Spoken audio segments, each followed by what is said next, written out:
testimonial quote is "Always wash your hands and always tell the truth" by Paolo Nutini. And we can go ahead and start roll call. I'm going to go in the order that I see people on screen. And if you could just identify yourself as a committee member or member of staff, and then Anderson, I know you're from the public. So Kevin Flanagan. Hi, good evening. My name's Kevin Flanagan, and I am a program manager for SPUR, and I'll be participating in a presentation later tonight. Great, thank you. My name is, I see myself, Antonio Burbeck Herrera, chair, committee member. Anderson Deng. You can just say member of the public. Oh, I'm Anderson Deng, member of public, Troop 269 and Surf 4D. Awesome, thank you. Sharon Coco. I am a member on the Facilities Advisory Committee. Thank you. Brian Gebhardt. I am a member of the Facilities Advisory Committee. Thank you. Matt D. Sorry, Matt. Hi, I'm Matt Duscott. I'm president of SEIU. Awesome, thank you. Irene Shen. Hi, I'm Irene Sham, a committee member attending from attendance is American area. Awesome, thank you. Kelly. I'm Kelly Lynch McMahon, Facilities Director for Fremont Unified. Thank you. Michelle. Hi, Michelle Hartman Grouper. I am the SEIU representative on the Facilities Committee. And you introduce yourself? Ron Hartman Gruber, Custodian 2, Warm Springs. Yes. Awesome. Yes. Thank you. Brian Taylor. I am Brian Taylor. I am a guest. I am a director at Forefront Power, and I'll be participating in the presentation later. Awesome, thank you. Trustee Jones. I'm Diane Jones, School Board Trustee. Thank you. Liz Fisher. Yes, I'm a member, community member of Washington Attendance Area. Thank you. Eric Chu. You're on mute. I need to unmute it. Yeah. I'm Eric. I'm senior project manager of FUSD's facilities. All right. Brian, you popped up again, so I'm gonna skip you. Akshaya. Yes, hi. This is Akshaya. I'm a committee member from the American Attendance Area. Thank you. Luis.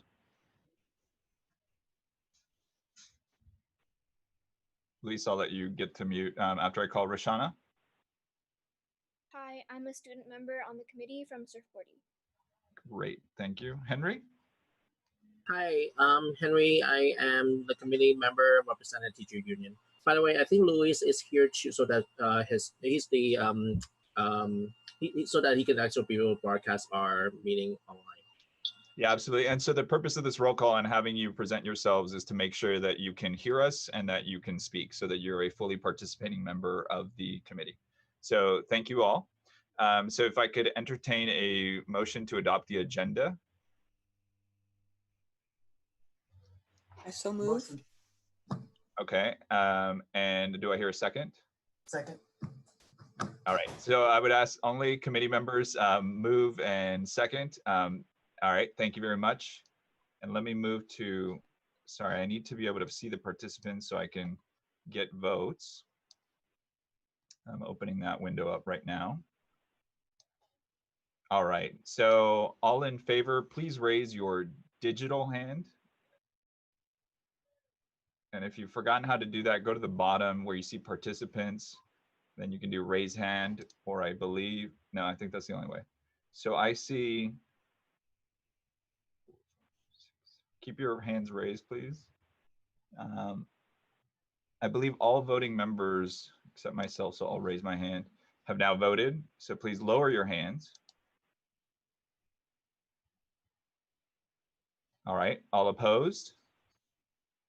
Okay, the motion carries unanimously. Now we can move on to the approval of the minutes/notes, and those are attached as exhibits. So I will hear a motion.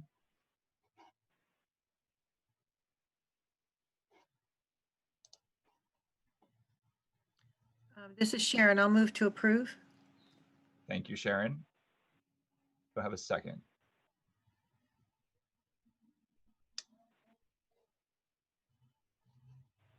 All right, the motion dies and we don't have minutes. I'll Can I second. hear a second? I'll Thank you, second. Brian. Appreciate it. And so now moving back to the votes. All in favor of approving the minutes, please raise your digital hand.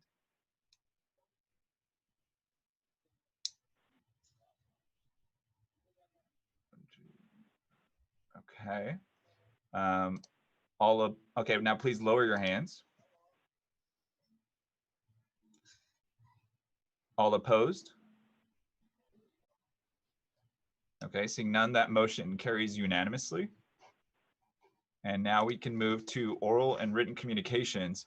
Now so first I'll read, under current practice, we read oral communication that we receive into our inbox by 3 p.m. So let me read the public comment. Dear Facilities Advisory Committee, my name is Anderson Dang. I'm a Boy Scout from 269, currently working on my Eagle rank. I would like to do a landscaping project for TAC Fudena Stadium. Apologies if I mispronounced that. And I was wondering if this committee is the right place to give my proposal. If so, I can make my proposal during the public portion of this meeting. Thank you, Anderson Dang. And before I move to that, I'm going to share my screen real quick. So as you all know, that has been the committee's policy on public comment to only read in anything we receive to our inbox.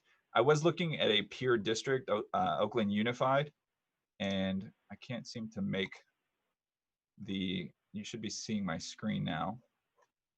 And I was really impressed by, not that. I was impressed by that, but we want to hear from you. Community input is vital for OUSD. When I went to learn more, I saw all the online meetings they had, even their committees allow public live participation. So I was actually able to join earlier today the discussion about the start of school and Black students. And so I certainly want to be proactive and not reactive. I don't want to wait until we make a decision as a body where we realize like we didn't, properly value public input. And so, I think community input is vital. And as a result, I'm going to open it up. We have this item is restricted to 10 minutes. I think I've occupied like 2. We have 8 left over, but every speaker should be allowed 1 to 2 minutes. So if without objection, if the committee is fine with me taking public comment and continuing this practice moving forward, given that, I've seen this practice done in peer districts. Okay, seeing no objection. Anderson, if you want to go ahead and unmute. Thank you so much. Will I be able to share my screen?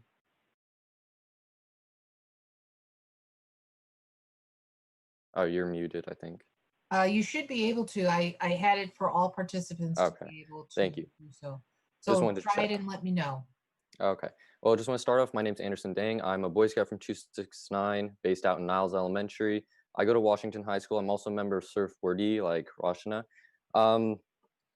I am currently looking for an Eagle Scout project. And of course, one of the first places I looked at is my school district. I looked around for things which I can improve about my school district. And of course, I looked at TAC Fudena Stadium, which is the centerpiece of our school districts, where all the schools come to meet, to compete, make memories and everything. And I realized it has not been remodeled since 2005, which is 15 years ago. We have patchy tracks, patches of dirt, broken concrete, all of that. But of course, we don't really have the money to make giant remodels to such a large stadium. But as an Eagle Scout, or as a Scout, I want to do service and try to improve tech in the most cost-friendly way. And I came up with the idea of landscaping these dirt areas between the ramps leading up to the stadium. I'm going to share my screen really quickly. So I use software called SketchUp to model designs and everything. this is not exactly what I'm planning. I just want to be able to help you visualize it. There are ramps on either side of TAC for wheelchairs to get up and down. And there's these dirt patches between the ramps, right now decorated by weeds and broken glass. I think it would be really nice to landscape this area. I talked to my coaches, I've talked to a few people, and this has been they think people will really appreciate something like this. Of course, this isn't the exact idea I can go with. I would love for suggestions on how I can improve TAC in any way as an Eagle Scout project. I'm looking right now for support and approval for my project, if this is the right place to get approval for this thing. And hopefully if anyone can provide guidance to help me with this project, because I don't know exactly where to start, who to talk to get this whole project rolling and stuff. And yeah, if there are any people here I should be talking to, would you be able to share your emails with me some other time? I think Mr. Herrera has my email address, but I would really like to get this project done for TAC. It would be a major improvement to all the schools. And of course, money-wise, I'm supposed to do all the fundraising for this project. If the district cannot afford to help me with this, it's my job to fundraise where I can, whether it's getting money from the school district or from hardware stores or anything. Okay, thank you, Anderson. And that's the 2 minutes. So I will personally reach out with both Kelly and I after this meeting. Generally, we don't engage in public discussion on public comment, but given that your request is, can you please direct me accordingly? I'll make sure to do so after this meeting to better guide you into who potentially could be the correct contact. Just one last thing. I want just to note that I have a lot of experience in landscaping and working and woodworking and all that stuff. So you can trust that I will get this done and make you guys proud, I guess. Okay, thank you very much, Anderson. I really appreciate it. And I'm really glad you shared your screen and showed us that. Thank you. Thank you. All right, so I believe that's the only public comment that we received. Seeing no other members for public comment, we can go ahead and move to the next item, which is the request for 7-Eleven committee members. So this is just a reminder that there is an ongoing need at the district level for members to serve on the 7-Eleven committee. I believe, so the requirement is that there be 7 members. As of right now, there are 6 members slated to serve on the committee. So again, I would ask you all to consider running slash, putting your name in to the board in order to serve on this committee. As I described at the last meeting, there is a special need due to COVID for this committee to get off the ground because of certain exceptions that can take place to address like budget concerns. So once again, to the extent that people are interested, I would highly implore that you please look into applying to this committee. Kelly, any other comments? I think that I thank you, Antonio, for bringing this up. This is a really important committee, and I know that most of our members who do participate, we are all the people who are always asked the same to always participate. But if you guys could reach out to other members to join in, the decisions that this committee makes will have huge impacts in terms of how the district can move forward with many of the things that we have on our plates right now. So I would love to just implore you all again to reach out and get as many people as you can to participate and join. And I look forward to hearing from everyone. Awesome, thank you so much, Kelly. And real quick, is that you, Pon, under Jeremiah saying?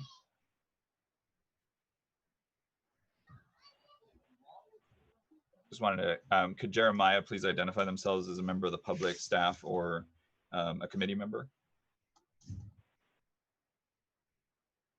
Sorry, I was having a hard time unmuting. I'm with Spur as well as Kevin Flanagan. I was just joining as an observer though, if I use the wrong. Got it. Thank you so much. I know Pon just messaged me about a link to the meeting. That's what I was asking. Thank you, Jeremiah. And now moving forward Can I to ask item. one quick question on this item? Yeah, go ahead. Kelly, can you remind us again the commitment level to this committee and when the meetings are? Because that during the time of day. Oh, actually, we have not established the schedule. The committee has to be formed first, and then the board has to accept the committee and appoint them. And then the schedule will then be established. But we don't anticipate having more than three or four meetings over a 6-month period of time. And the meetings would be limited to an hour to an hour and a half maximum. And of course, as the group, once we're formed, we can decide if we want to extend that time or create different blocks of time based on the information that we would be dealing with. But 3 to 4 times over 6-month period, that's what we're anticipating in terms of commitment. Thank you.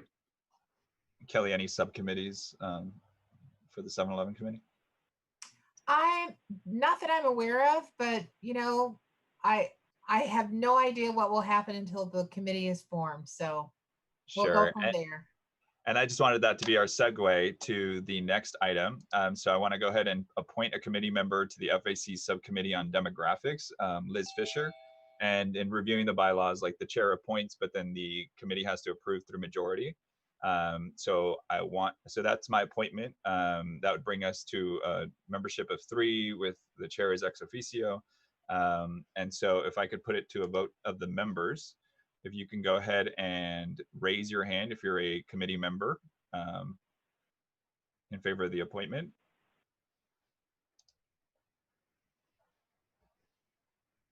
Great.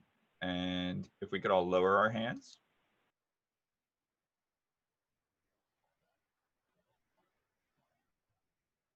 And all opposed? Okay, the ayes have it. It carries unanimously. All right, and now we can move on to the custodial capacity for facilities, and this pre and post COVID. I've invited Matt to go ahead and speak on this item. This relates in large part to the liaison report for the facilities sub task force. I was able to learn quite a bit during that meeting, but I also, it was somewhat spurred by the latest board meeting when there was a discussion about the cuts that were made to custodial staff and that those were appropriate and measured and in passing the budget. So I wanted to invite the representative of the custodians to speak on the capacity that they currently have both pre and post COVID when it comes to addressing facility needs. As you can imagine, that topic came up quite a bit when it came to facilities. And so I want to go ahead and loan the floor or provide the floor to Matt to go ahead and speak, and then we could he'll invite questions from the committee so we could kind of be aware of what to expect for next year. Matt, if you wanted to go ahead and make general comments. Thank you, Antonio. Yeah, so I was asked to come in and speak pertaining to the cuts pre-COVID and current. Talked to Tom Ekman, and in looking at the seniority list, it looks like there was 24.5 full-time employees slated for cuts prior to COVID. Nobody thought it was going to happen. We were all hoping for the partial tax and a sunshiny May revise.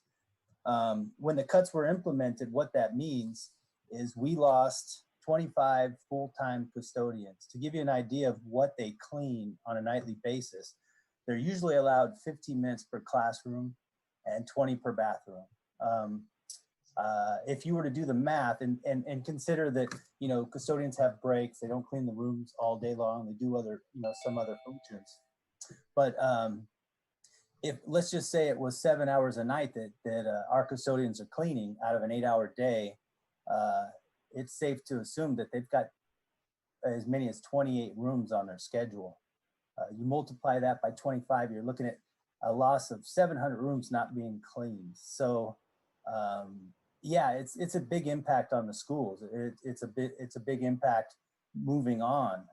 But I would say, I looked at the electrostatic equipment that they're looking at renting, and in the short term, the schools could be dirty, but they could be disinfected. It looks like it would probably take about 10 minutes per room. So now you're actually taking even more time from the custodians to disinfect the rooms properly on a nightly basis. And the plexiglass that they're looking at putting in, 500 sheets. Of course, that takes more time. So I was assured with electrostatic disinfecting equipment that we could, in fact, disinfect the schools on a nightly basis, but we'd be disinfecting over garbage and dirty floors in some cases. So Matt, if I could just have a step back, because not all, so while we were pretty involved in, for example, the sub-task forces and then maybe the board meetings that happened, if you could give further context. So originally we're talking about around February or March, I believe, when the board made the hard decision to potentially cut up to 25 full-time custodians, and you've described kind of the capacity of that. And then over the course of the last month to month and a half, there's been a variety of sub-task forces all reporting to a central task force dealing with how we're going to eventually return to work. There's been quite a bit of discussion about both at those task forces and at the board meetings about ways to address the COVID-19 pandemic. And one of those ways is to use these, you said the electrostatic sprayers. Can you describe that a little bit more? And then the other thing to describe where these partitions would go. So the idea behind the partitions is essentially a sneeze guard. It's a way to protect members who are in close contact, mostly like in the offices, in the secretarial capacity, or at the district office. You would also have to consider that the HVAC equipment inside these schools moves air across the room. So I don't know how much they're going to help, but they need to be cleaned on a nightly basis. If you're talking 500 sheets of plexiglass, that adds to the custodial responsibility. Yeah, the electrostatic equipment is basically a sprayer that there's a cartridge put into, and it broadcasts almost like a weed sprayer, but it's a little stronger, and it wraps around everything that it touches with the electrostatic, hence electrostatic, and it should clean surfaces. So that's I've been told, and everything I look about the equipment, it looks decent, and it was purchased from two different companies, Hvac and I'm trying to remember the other company. So half of them were ordered through each, because everybody's fighting over this equipment right now, like you see in the news about PPE and everything else. So I have two questions to follow up on that. Number one, what is the assurance that you've received that we will receive the electrostatic sprayers? And my second question is, I've heard lots of discussion about deep cleaning. To what extent are staff able to do that, or do you understand if we would have to contract out? If you could answer those two questions, thank you. So deep cleaning, currently we have what's called Wipe Down Wednesday. So what we do is the custodians go through and they wipe down all the touch surfaces, whether that's classrooms, light switches, sinks, and everything like that. So currently that prior to COVID, that was being done Wednesday nights. That was a recommendation to the district from the county. So, I mean, they've already been concerned about pestilence and everything else. It comes around every 2 years. So there is no guarantees. I spoke to the supervisor and the director of operations and maintenance, and they're hoping that they can get the equipment. It's not guaranteed. And like I said, they exhausted multiple places to purchase it just in case. But they're not being promised anything right now. And same with the plexiglass. Thank you. So follow-ups. Number one, to the committee, to the extent we have certain questions that cannot be addressed by Matt, that is another resource that we can go to. Kevin Arthur, he was very helpful in coordinating the facility sub-task force. So we know we have another resource. And then obviously, as Michelle pointed out, to the extent we want specific questions on elementary schools and what the expectations are there, we have Michelle's husband, if you could remind me of the name in a second. So you said wipe down Wednesdays were pre-COVID. Do you have any idea what the expectations will be post-COVID as to the wipe downs and whether the wipe down process will change? So I think that the intent is when the electrostatic disinfectant equipment shows up is that they will basically ask one employee at all the schools, if there's 1, 2, or however many custodians are on site at night, they would do that after they did all of their cleaning. So essentially, when the teachers come in the morning, all of the equipment will be disinfected the night prior. And so wipe down Wednesdays would be a thing of the past, and the rooms would be disinfected on a nightly basis based on equipment, and availability. Got it. Thank you. I'm happy to take any comment. Otherwise, I'll continue leading with questions. I know you work in the HVAC system, so to the extent that there are industry recommendations about how much fresh air to bring into a classroom to lower the transmission risk of COVID, what is that percentage? Will we be able to do that? Are we able to do that at all sites? And can you generally describe the HVAC systems throughout the district? And then furthermore, I mean, this is a general topic, and how does that impact what custodial needs there are to the extent that we can or cannot meet those requirements? So as far as the HVAC equipment, it is a requirement from Title 24 that we introduce outside air, and that the equipment runs the entire length that the students and staff are in the school. I would say normally we introduce about 30% outdoor air.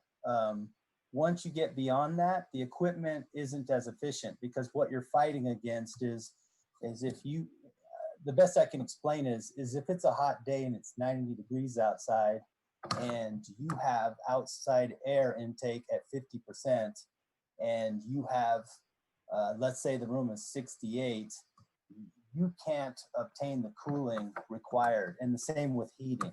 The more outside air that you introduce, the more difficult it is to maintain the conditions for Title 24. But yeah, we have the capacity to introduce outside air, and I would say probably about 80% of our equipment. There is equipment, the newer, they call it cassette unit, and it basically just takes in inside air and tempers it and blows it back out. And I'd say, yeah, that's probably about 20% of the equipment in the district. And there's no antimicrobial filter system or anything like that to protect us from disease. Is there a best practices on how much outside air we should be bringing? And I ask that because ventilation is obviously a key component in reducing transmission. I understand there's been very limited numbers of, for example, cases of transmission outside, and part of that can be due to fresh air. Right. So best practices. It all ties into CO2 levels basically. So you want your equipment to run as efficient as possible, while at the same time introducing enough outside air that you have. I believe it's like a 10% variance, and I'm trying to remember what the CO2 levels. I believe it's like 1500 is outside, and 1800 is what's acceptable by industry standard. So that's, the equipment's it's not designed to protect us basically from disease, so it's limited on that capacity. But that would be probably the closest I can tell you as far as industry standard is it's CO2, and typically about 30% outside air is introduced. And if you recall, committee, we addressed this point in part when we were talking about the smokes coming from the fires, and we wanted to limit the amount of outside air.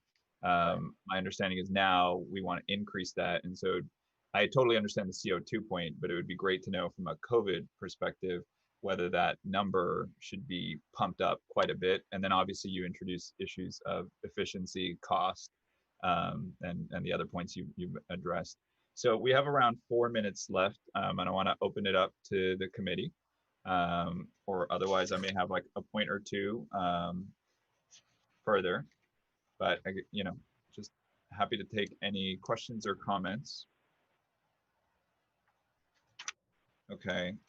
Do you have any updates? We have a chat. Okay. Right. So we have 3 minutes and 40 seconds. Do you have any updates on the reductions that you're able to share? It was pointed out that with the 2020-2021 budget, as well as the provisions in Assembly Bill 77, that that layoffs will not be permitted in that fiscal year. I think that, so initially the layoffs that incurred with the district were pre-COVID, and they only spoke to position control. So it sounds like the district's stance on this from legal perspective is that what would happen is everybody all the positions that were lost, they would then start a bumping process because members have a right based on seniority. Well, the final impact of that would have to go before the board for layoff. And we're probably talking about 10 members to 15 members right now that the district might have, it might be problematic for the district to continue with those layoffs during this fiscal year. Right, and so between the time that okay, great. We have 2 questions. One from Henry Fung. Yes, hi. So I was wondering, maybe if the board members, the trustees can chime in on this. So is there anything the district can do to bring these custodians back? Because I know one major concerns the teachers have is that even the teachers who can come back next year, they will going to need a lot of help from the custodians to make sure the classroom will be clean and fully disinfected. So is there anything the district can do and funding they can find to be able to bring these custodians back, or maybe even maybe even more, because we are asking them to do a lot more than what they usually have to do already. Michelle, if you don't mind, because it was a direct question, Anne is in line. No, I defer to for an answer. Go ahead, trustee, and trustee Jones after. No pressure, Michelle. No, I think part of the whole subcommittee on reopening is looking at some of the requirements. I think the first thing we need to understand is how many custodians we will need under this new reality. And then we need to look at how many we actually have and see what we can do as far as funding, because we're under some real financial duress. But I absolutely understand the concern and believe that it's entirely possible some of the positions that were cut will not be able to remain cut, given what we're in right now. So I think it's going to have to be a board discussion about bringing positions back. Trustee Jones, and we are at 30 seconds. Hearing no objection, I'm going to let Trustee Jones speak. And then I'll have to entertain a motion to extend, but go ahead, Trustee Jones. So I just would like to echo what Ann said. And I think, the issue we have is money. And if we bring these positions back, where do we find in the budget to make the cut that would compensate for bringing these positions back? But if any of you have watched the board meetings of late, I think several of us have expressed an interest in looking at these positions again, particularly the custodial position. So I think there is a desire on the part of the board to revisit this. And I'm not sure exactly when that will come back to us. I mean, sooner rather than later is going to be necessary. So hopefully we'll see it soon. So I would end this. Michelle, do you want to go ahead and speak, but ask for an extension of time? I'd like to ask for an extension of 5 minutes, please. Okay, do I have a second? I second it. Great. Let's do this quickly. All in favor, please raise your hand. Okay, lower your hands, please.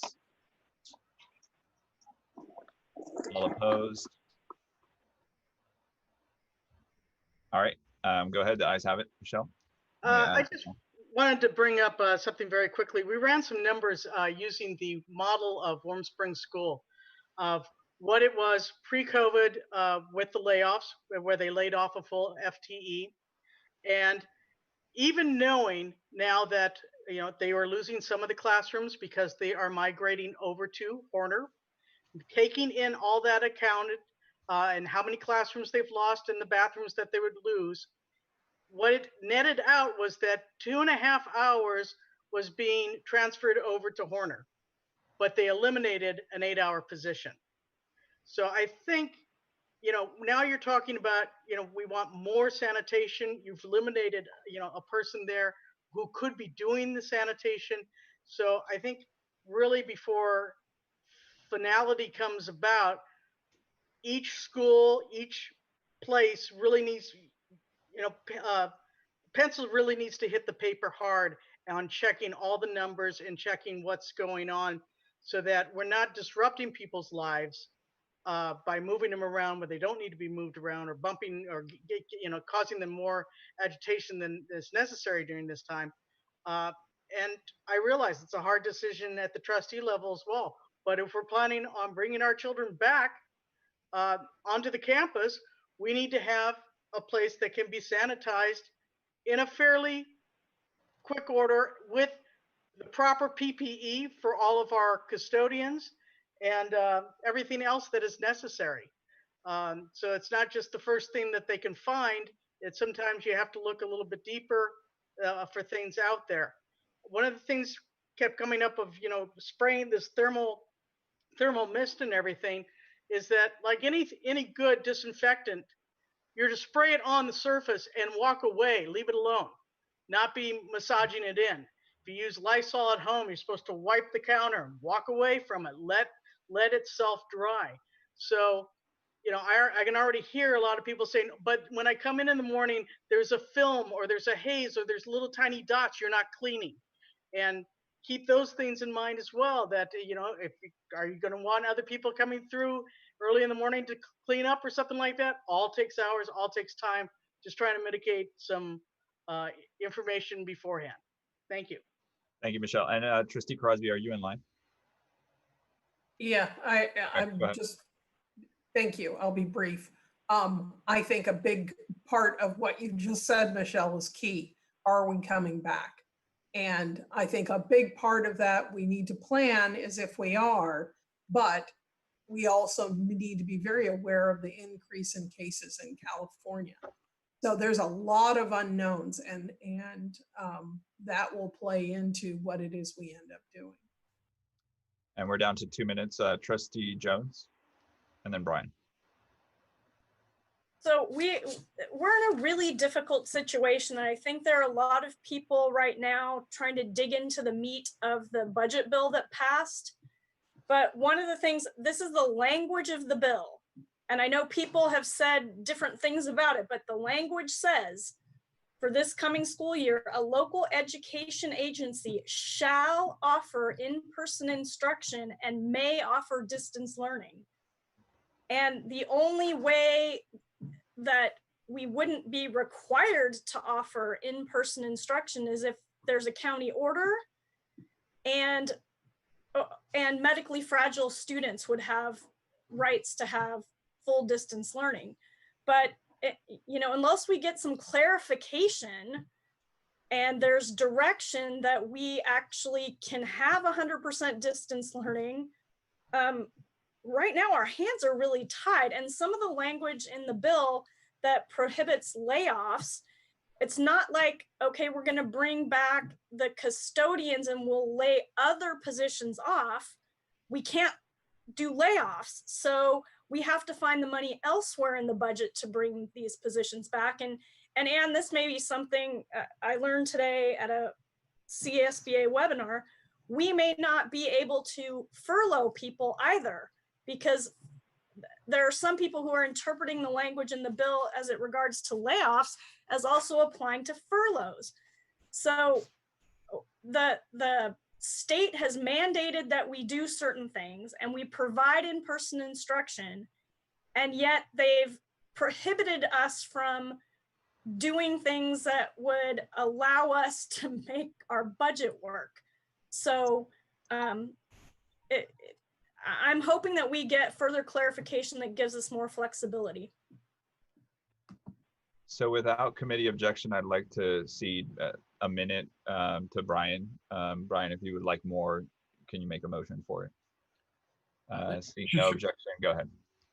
Sure, I hope this will be short. I wanted to understand kind of what I know there's uncertainties, but what's the schedule for the task force working on trying to figure out? Can I have better idea, like, you know, when are we expecting these decisions to be discussed? When should we be keeping a watch for things? Because that's, I have no clue. And I'm fine for purposes of time if we want to do that in the liaison reports, item 8, but Antonio, can I answer that? Go ahead, Kelly. So the task force, the large task force that makes the, excuse me, that provides the information to the Board of Trustees, that meets tomorrow at 3 o'clock. And all of the sub-task force have been instructed this week to provide their list of recommendations and their guidelines that they have recommended to adopt to the main body tomorrow. So I believe that there will be a very lengthy discussion that we will participate in tomorrow, and we'll be able to come up with a very broad brush of baseline activities that will then be presented and then be further discussed. And then, you know, the Board of Trustees will be able to give us direction as to what direction they want to go on based on that information that's been provided.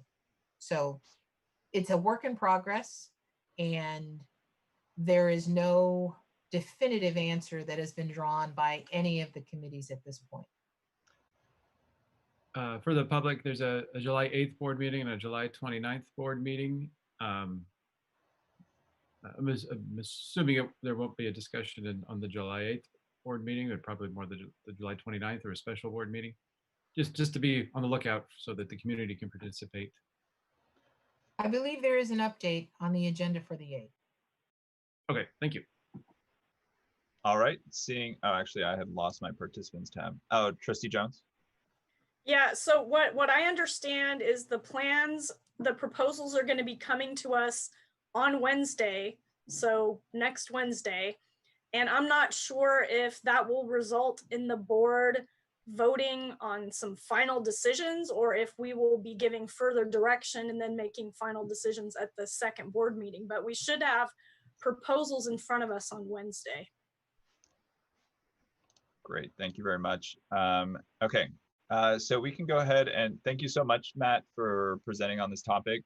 I think the topic will come up somewhat in the liaison report, but you're free to leave whenever you would like. All right, moving forward to the review staff update of facilities, and I'll hand this over to Kelly. Go ahead. Thank you, guys. So what I have for you all today, we have some guests that are joining us from an organization called Spur, and also another organization that represents an energy company. And so I'm having them come present to you an option that has been discussed with the facilities department and M&O department. And as I had reported to you all previously, we've been looking at various programs, various companies, various services that are out there as to what would be the most beneficial and cost effective for us as it relates to solar energy and recouping some of our dollars. And so this group of folks that are with us today has a wealth of experience and is one of the most well-respected organizations in the industry as it relates to renewable energy, sustainability, and overall, you know, making us a better planet. So with that, I'd like to introduce Kevin Flanagan and Jeremiah Singh and Brian Taylor, who are going to do a presentation for you all today. So with that, I'm going to turn it over to you all, and you do have the ability to share your screens, gentlemen. Great. I'm Brian Taylor. I'm with Forefront Power, and I can share my screen, Kevin. I'm assuming everyone can hear me because no one's saying I can't yet. And so, guys, how much time should we allot to this? How much time do we have? I was told 6 minutes, 7 minutes, something like that. Well, we have, I'm not sure, what did you sort of allot for us, Antonio? Just split the 7.5 minutes in half for the whole section for update? You had asked for 10 minutes on this item. Oh, okay. So are there two vendors / parties or? Okay. Yes. No, got it. If we have 10 minutes, I'll turn it over to Kevin. Kevin, I can just share my screen whenever you just give me the word, but I'll let you to talk about Spur and who you are and all that stuff.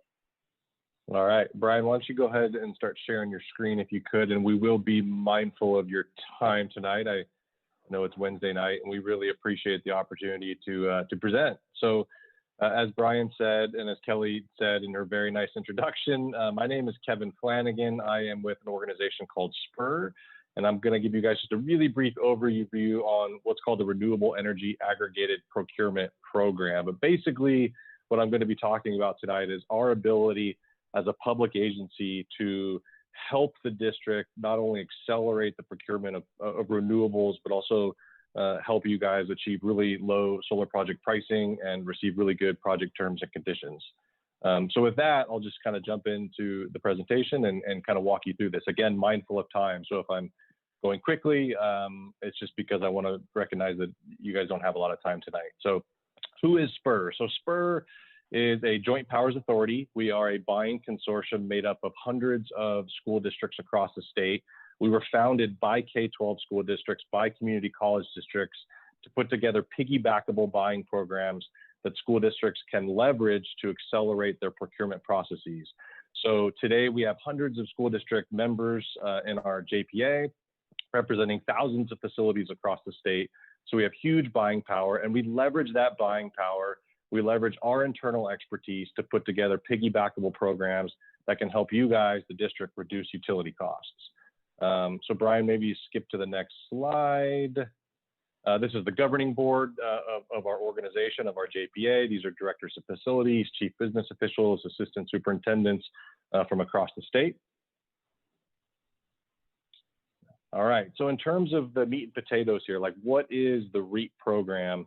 This is just one of our many buying programs. This is the buying program that focuses on solar and energy storage procurement. So again, what we're doing is we're aggregating our really big buying power, our expertise, and we're trying to accomplish 4 things for the school district. So number one, we ran a statewide RFP, a statewide request for proposals. We made vendors compete, and by piggybacking off of the RFP that we ran, the district can streamline the buying process to get to a contract. So that accelerates that procurement process, and it ultimately saves the district time. Secondly, like Costco, we're trying to use our really big buying power in the marketplace to lower project pricing, which ultimately saves the district more money, which is the primary goal of these projects most of the time. Number 3, I have a team of people who have been doing renewable energy consulting for a long time. They kind of know the pitfalls that exist on these types of projects. These are complicated contracts. So what we've done as a JPA, as an organization, is we've negotiated pre-negotiated contract documents that have really favorable terms and conditions so that the overall risk of the project is reduced for the school district. And then lastly, because we're a JPA, we strongly believe in like the power of transparency and the ability of transparency to improve the marketplace. So all of our program documents are open to the public. And so what we did, as I said, is we ran a statewide RFP. And in that RFP, what we did is we made vendors compete. So we solicited pricing for lots of different solar project types. So carport canopies, ground mount projects, roof mount projects, and we made bidders, companies like Brian's company, provide pricing and very specific apples to apples bids that reflected very specific inclusions, exclusions, and assumptions that we stipulated in the RFP. This master contract that is available to Fremont USD has solar PV, as I mentioned, as well as energy storage and EV charging stations. So all of these things are available to the district under this master contract. We were really happy. So in our RFP, we partnered with Fresno USD, the 4th largest school district in the state, and we got really great proposals from lots of really great vendors. all the big vendors that do solar projects for school districts participated in our RFP.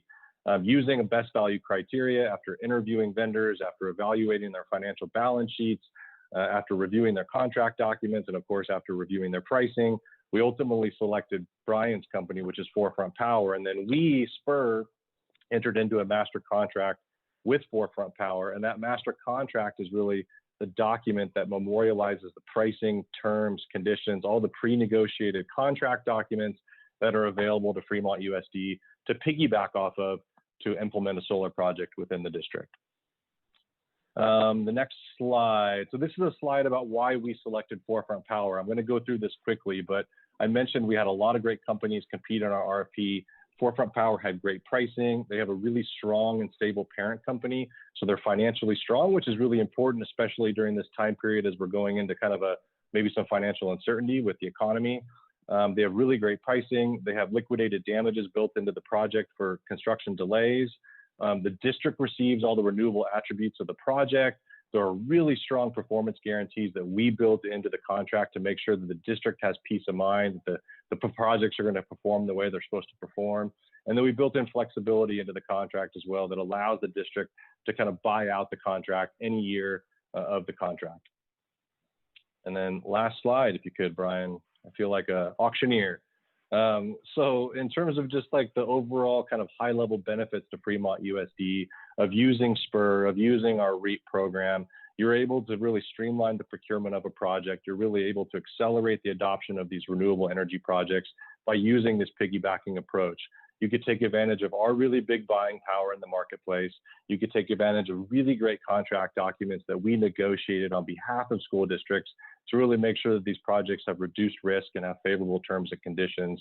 And then lastly, you know, the REAP program has been used by school districts and community colleges across the state. So this is a proven procurement model. You're not a guinea pig taking a chance on something new. This is something that K-12 districts and community college districts have used across the state, over up to 40 now. Actually, I need to update the slide deck. So if the district's interested in doing solar, it's really kind of just, you know, this is a big, giant, easy button for you guys to move forward with some projects if it's the right time and if it's the right fit for you guys at this time. So that's it. And with that, I think I'll probably hand it over to Brian, who's going to talk a little bit more about Forefront Power and talk about solar for the district. Copy that. Can you guys hear me? Okay, Kevin, you can hear me, right? Yes. Okay, so looking at my clock, I've got about 3 minutes here. And so what I'm really going to tell you about is Brian, just 1 second. Just real quick. Yeah. Kelly, so is it, these are the two presentations? Yes, these are the two presentations that I had given you. Okay, great. Attached to the minutes. That's right. So if, without objection, if we could give a full 5 minutes to Brian to present on his item. Thank you so much. I see no objection. Go ahead, Brian. What we have here is an opportunity to position Fremont as a leader in sustainability for California schools through a combination of on-site solar, through energy storage. You can have EV charging stations, you can bring solar into the classroom, you can get ahead of any zero net energy standards, and most importantly, you can save money and save on your bottom line. And so that's really what Spur has developed, is this program to allow you to do that, and Forefront Power is the winning vendor. My company is the winning vendor for that program. So a little bit about Forefront Power. We're a best-in-class development group. We've done about 1 gigawatt of solar throughout the country. We've done about 80 megawatts across about 250 sites for the California public sector, or excuse me, for DSA in particular. We've done about 80 megawatts of DSA solar. We won Spur's RFP to end all RFPs, and we are backed by Mitsui, which is a very large Japanese conglomerate, an A-rated balance sheet, just a very strong, stable blue chip company, which in the topsy-turvy world of solar is a very big differentiator to allow us to make sure that we have just all the money we need at all times to procure and do what we need to do. So there's really two ways to procure solar that most school districts capitalize on. One is to use bond money or take out a loan and then finance these projects through that mechanism. thereby the district owns the projects themselves. They own the solar, and they're responsible for operations and maintenance. They can enter into an operations and maintenance agreement, and then they have savings that way. The other mechanism is a power purchase agreement, and SPUR's program, we offer both, but I was going to talk a little bit about the power purchase agreement given the background here. So under a PPA or a power purchase agreement, Forefront Power will finance the system. We will, there's no bond funds or upfront costs on the part of the district. We will finance it, we will permit it, design it, install it, own it, and operate it. And the district simply purchases the energy produced by those solar panels at a rate that is both cheaper than what you're paying PG&E now and also flat for 20 years. So PG&E rates are going up at a pretty insane clip these days. This year, they're expected to go up somewhere between 8 and 10%. And our rates are already below PG&E rates. So you're going to save money. They're flat for 20 years, so you're getting off of that hedge. There's also a 26% federal tax credit from the government. And so we can monetize that tax credit and pass the benefit of that tax credit on to you in the form of a lower energy rate. If the district were to buy and own these systems themselves, you wouldn't be able to capitalize on this tax credit because the district doesn't pay income taxes. So you're leaving that on the table. But through Forefront Power's ownership of the systems, having them on our balance sheet, we can monetize those tax credits, those depreciation benefits, and pass them on to you in the form of a lower energy rate. This is an aligned partnership, so we want the system to produce energy, you want the system to produce energy, and therefore we're in alignment. We take care of all the operations and maintenance. These are our assets, so if an inverter breaks or a panel breaks, we're out there fixing it, and then we guarantee the performance. As Kevin said, there's a negotiated performance guarantee. If the systems don't produce what we say they will in any given year, we make the district whole for what you had to pay PG&E for that more expensive electricity. So looking at your sites, I estimate that if we just took, say, your top 20 sites, we could save you about $700,000 in year one and about over $20 million over the course of 20 years. We can incorporate battery storage, which essentially does two things: demand shaving and energy arbitrage. We can help you get ahead of your zero net energy goals or standards that may come down from Sacramento or from on high eventually. We use DSA pre-check design, so you get the shaded parking, the LED lighting, and that sort of thing. So I'm kind of nearing the end of my time here. I was going to talk a little bit more about battery storage, but basically SPUR is the JPA, as Kevin mentioned. They've run this RFP on your behalf. It's been utilized up and down the state by over 35 different public agencies, including Newark Unified School District next door, Fresno Unified, the fourth largest school district in the state, and it gives you pre-vetted contracts, a standardized pricing and terms, and make sure that you get the value of an RFP while saving time and money, because the federal tax credits that we monetize, that big 26% coupon, is declining. At the end of this year, it's going from 26 to 22, and then next year it goes to 10. So if you try and run an RFP at this point in COVID, that's my time, you are going to, it's going to be a difficult process. And so there's various incentive levels that are stepping down. And so really the ask here is to get access to your utility bills and run an analysis, see where you're consuming, how much, and then come back with how much we think we can save you. And so as chair, I'd definitely like to apologize. I know this is an item of great interest to the committee. I think it's been brought back several times. So to the extent someone is interested in extending time in order to ask the presenters questions, please go ahead and do so.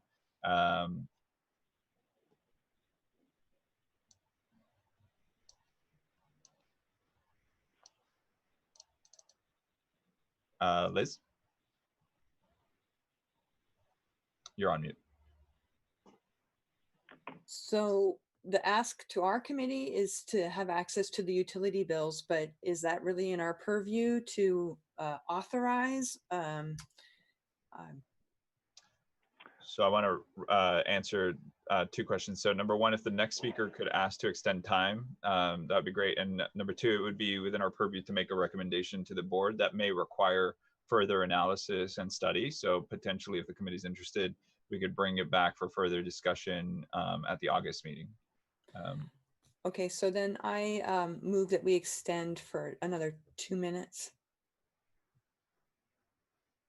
There are at least 2 other speakers. So Oh. do you want to modify your motion? 4 minutes? All right. Do I have a second? I second it. All right. All in favor, Henry and Brian, if you could lower your hand. And then if everybody could raise their hand that are in favor of 4-minute extension.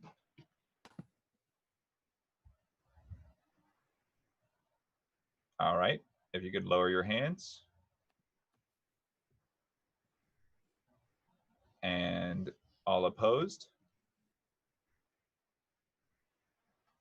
All right.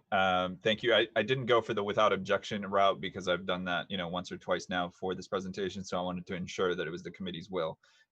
Okay, so I believe it was Henry and Brian, but now I've lost track of the order. Yes. Okay. Yeah, this is Henry. So no, I just like to add. I mean, I know this is probably not the most urgent thing that a lot of us are thinking about. We want to make sure school year is going to start early, but I do want to just bring it up again on page 8 of this presentation. The fact that it sounds like the district will be able to save close to $40 million. Or am I reading this incorrectly? Or yeah, on this page right here, that looks like this is it $40 million in after 20 years? That's how much our district would save. Copy that. I was going to answer the question. Please just interrupt me if I'm out of order here. But no, go ahead. So this is an annual estimation based on your enrollment. So we work with a lot of school districts. We know roughly how much each student costs in terms of, and how much they consume in terms of energy. And so based on that, and assuming that we think we could beat your grid rate by about 20%, we would save you, if we were able to do every single site in the district, we could save you about 1.1 million, and you would save you about $40 million over the course of 20 years. And we estimate that you're currently spending about 5.8 million on energy annually. And so this is kind of just our rough estimation. But yes, some sites are going to be space constrained. You're not going to be able to fit all the solar that we want. Other sites, and we'd have to go through that process. No, thank you so much. No, one of the reasons why we want to keep bringing this up is because of how much money it can save our district. I mean, think about how many custodians we can bring back using the money we're saving. How much, or the fact that this amount of money we can probably get all our students to have one-to-one laptops already. So that's the main reason why I bring it up. So I really want to thank you for the presenters for doing this presentation to us today. And Brian? Brian, you're on mute. Unmute.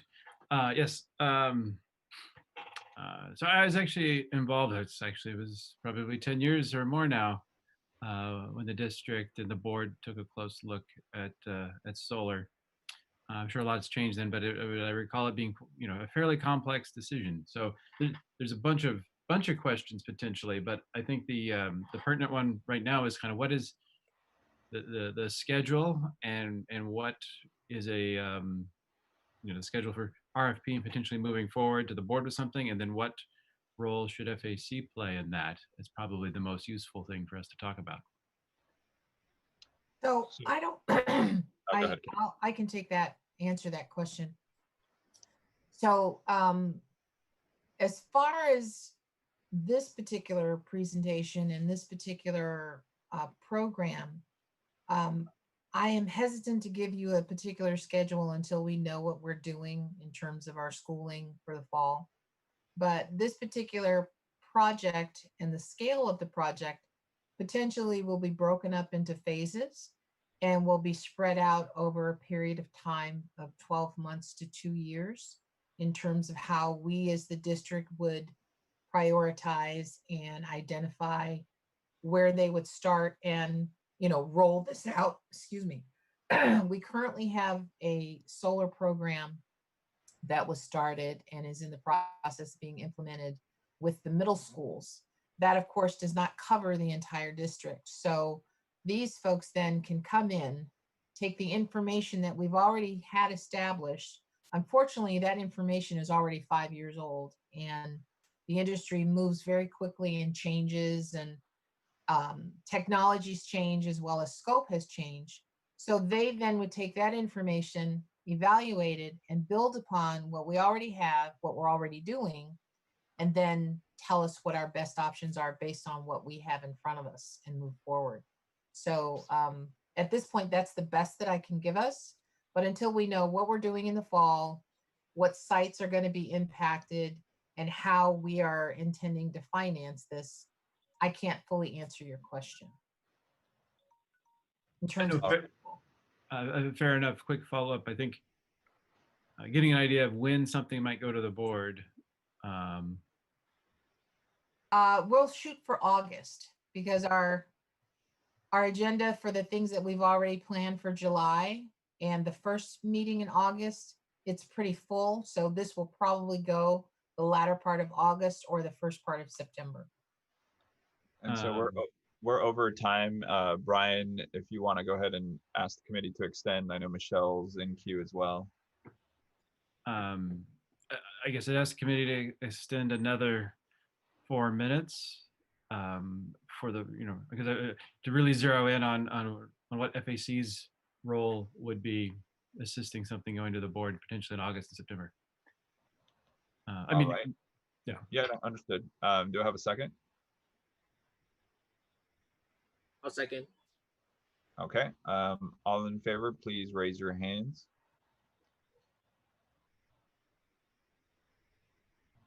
All right, please lower your hands.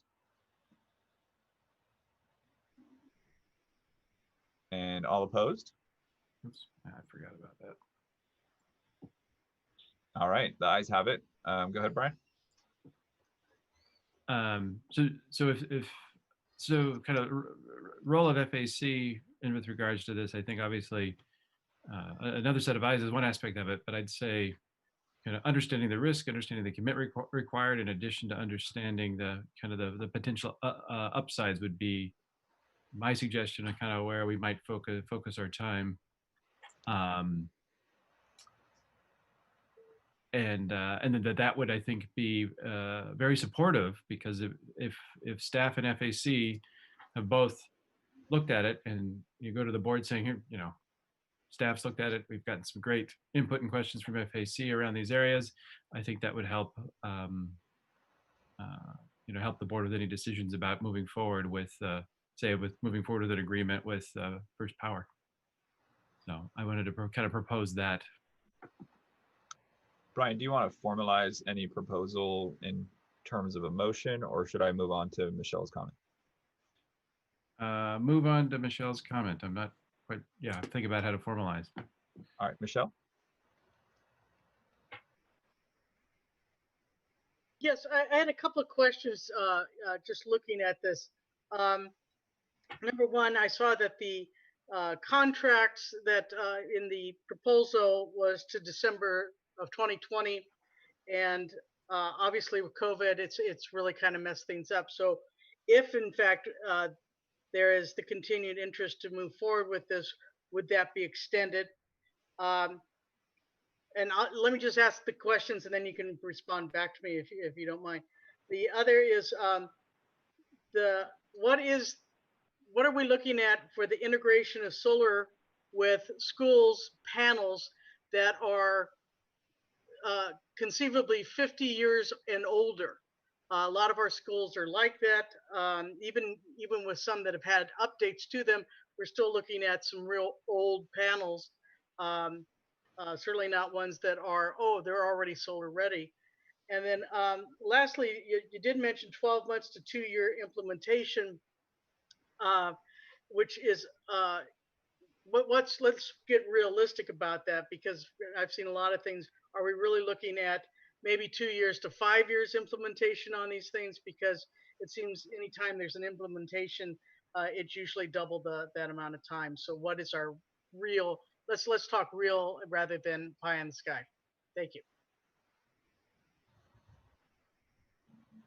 Well, Kevin, maybe. Oh, I'm sorry, Kelly. No, I was just saying thank you. Yeah, well, if I heard the questions correctly, there's one about what happens at the end of the year. Kevin, I'll let you address that one, and then I can talk about old panels and implementation. Yeah, sure. So I think the first question was about the tax credit incentive, which is set to expire at the end of the calendar year. That's established by Congress. January 1st, that incentive will go down to a lower level. And when that incentive goes down to a lower level, it's less incentive money for the project, and it ends up increasing pricing. To answer your question though about timing and how do we deal with that? Really, the trigger event in order to secure that incentive, that tax credit, is to have a signed contract in place with a solar vendor. So if this can come to board and an agreement can get approved by the board before December, then that tax credit can be secured and safe harbored for the project, no matter when the project is constructed. And then your second question is, what about old panels? And by panels, I think you don't mean solar panels, but electrical panels, the actual services in the schools. And so, yeah, so that's the next step. Like that we definitely encounter that. Certain schools will have old panels, and then we'll have to look at them with our engineers and figure out if that can actually be adopted and used for solar, or if it needs to be replaced. And if that replacement pushes the project out of the money, then we have a reason to pass on that project, or at least tell you what we think, and then you can make the decision. And then in terms of, and that's all part of the package of kind of putting together a feasibility analysis and doing site visits and that sort of thing. And then the third question is the implementation. You're sitting in a good pocket right now where if we have a contract executed before the end of the year, we have a really high likelihood of doing construction next summer of 2021. And that allows us, because we're using DSA pre-check design. So we're in and out of DSA in a day. This isn't a very long DSA permitting process. But then you run into, how many actual solar projects can a district, withstand, and Forefront Power withstand, and people that try and do 20 or 30 sites in a single summer, it just ends up being difficult. So you might want to phase, all right, well, let's do the first dozen this summer, and then next summer another dozen, or if you let us construct during the year, there you go. All right, and we've run over time. Pon, if you'd like to make a comment, you'll have to move to extend. Okay, you lowered your hand. All right, go ahead, Pon. Can I motion extend for 1 minute? I just need to make a comment. So. Okay, because it's only 1 minute, seeing no objection, I'll just put a timer for 1 minute. Go ahead, Pon. So I work for the Santa Clara County, and I'm in charge of the energy and sustainability department as well. So what they're saying is we're going through the same thing with Forefront and Spur, and getting the benefits and all that. So it's not new, and we're going through it right now. We're going through the procurement. We're working with Forefront to get it vetted through our committee as well, to get it procured. So just so you guys know that Santa Clara County is going through the same thought process to get renewable in our facilities as well. So that was it. Thanks. Thank you, Pon. Yeah. Thank you, Pon. Yeah, I'm working on that project as well, Pon. Thank you. Thank you for mentioning it. Brian, do you have your hand raised? If so, we have 30 seconds. Yes, so I was cycling back just around the motion, because very briefly, December is a very tight timeline. I know we tried something similar 10 years ago and it did not go very well. So I think so the motion would be that we move to bring this back in August or September with enough time to evaluate the pros and cons of the proposal, with the intent of advising the board on whatever proposals brought forward by staff. That's my motion. See if there's interest in the committee. So if I hear correctly, the motion is to bring back this item in August or September for the FAC's input in a potential recommendation to the board. Would that accurately capture your motion? Correct. Mm-hmm. Okay. Do I hear a second? A second. All right. So now if we could have people in favor, we have to skip debate because we're over time. All in favor, please raise your hands.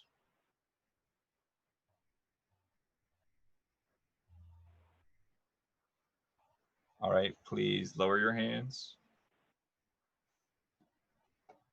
All right, all opposed. Irene, not to put you on the spot, but you are in favor, correct?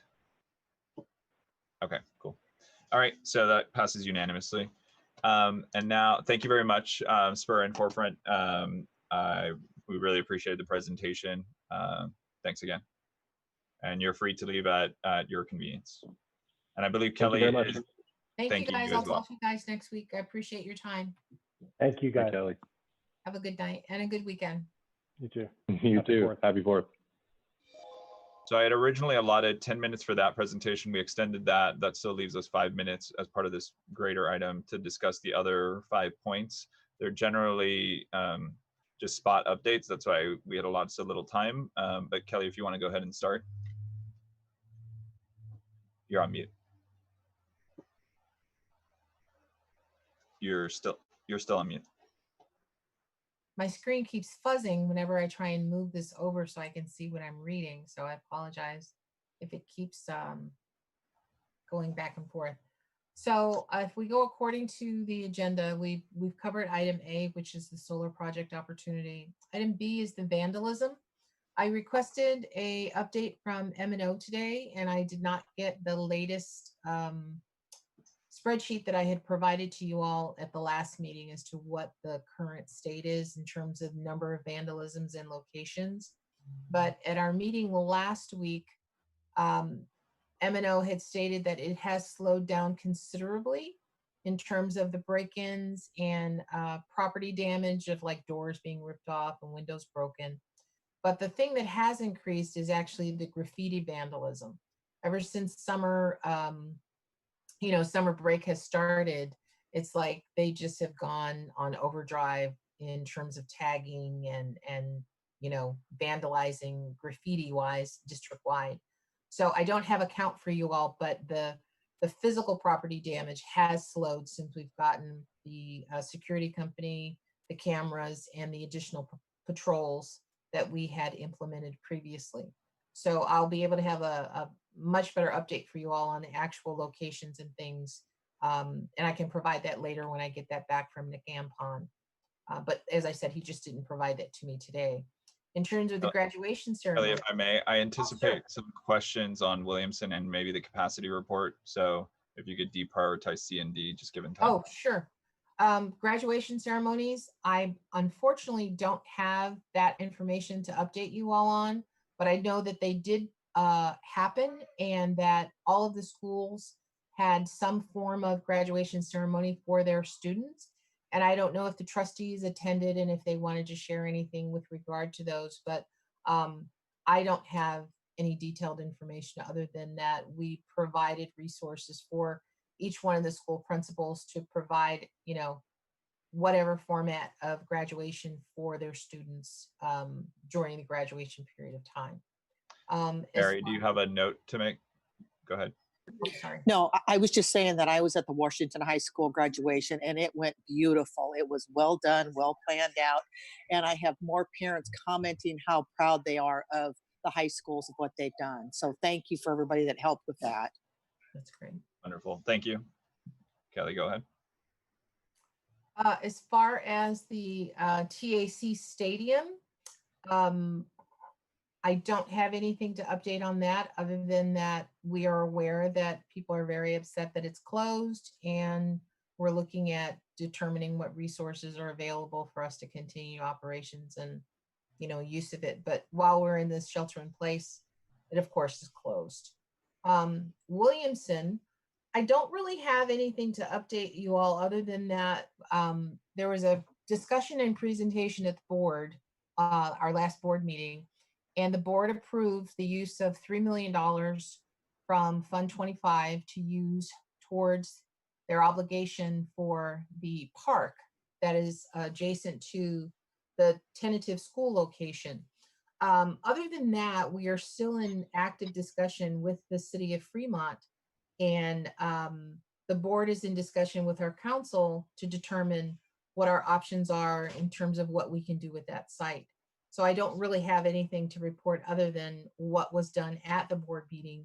And you guys, of course, are welcome to look at those meeting minutes and look at what those items were that were presented. And just for the value of the committee, I know we've talked about how Williamson has been, it's been characterized in certain ways that it might be reconsidered, et cetera. But as of the last board meeting, the board has proceeded to continue along the timeline. So I think for purposes of like the subcommittee report or other matters, I think we should continue to consider Williamson built according to whatever timeline the board has designed. And then if you could end with capacity report and then any questions that, I mean, we have 20 seconds, so we might need an extension of time. So the capacity report I provided to you all for your review and comment. The capacity report is the snapshot of the current enrollment and capacity of the current academic year of 1920. Because of COVID, we are going to ask the principals to do another poll in the fall so that we can kind of balance out, hey, this is pre-COVID, the numbers that we had in terms of enrollment, and this is post-COVID, and whatever decision we make for the fall, to be able to look at what our capacity restrictions are based on whatever guidelines we establish and are in place due to COVID-19. But it is available for you all to see, and you have so kindly attached it to this report. So, I'll thank you. I see any questions. And to the extent anybody has any questions, that they could put it to the committee to extend time, because we are now over time. Michelle. I'm sorry. Where is this report attached to? It's linked. It's a Google Drive link under item F. If you just click the link on the agenda. I missed that. I'll get it. Thank you. Oh, okay. Are there any other questions? If so, if anybody could extend time. All right, seeing no raised hand. Sorry, seeing no raised hands, we can move on to item number 8, which are the liaison reports and the discussion. So just allow me quickly to find the item. That's it. Okay. All right. So I'm going to go ahead and share my screen.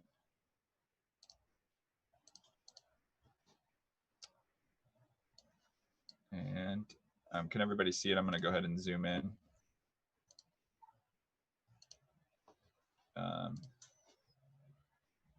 Sorry, now I lost track of people's hands, so I need to get that back somehow. Participants, there you go. Okay, so as was discussed at the previous FAC meeting, we appointed a liaison to interact with the facilities sub-task force. As has been discussed earlier in the meeting, apologies for the background noise. Let me go ahead and close the door.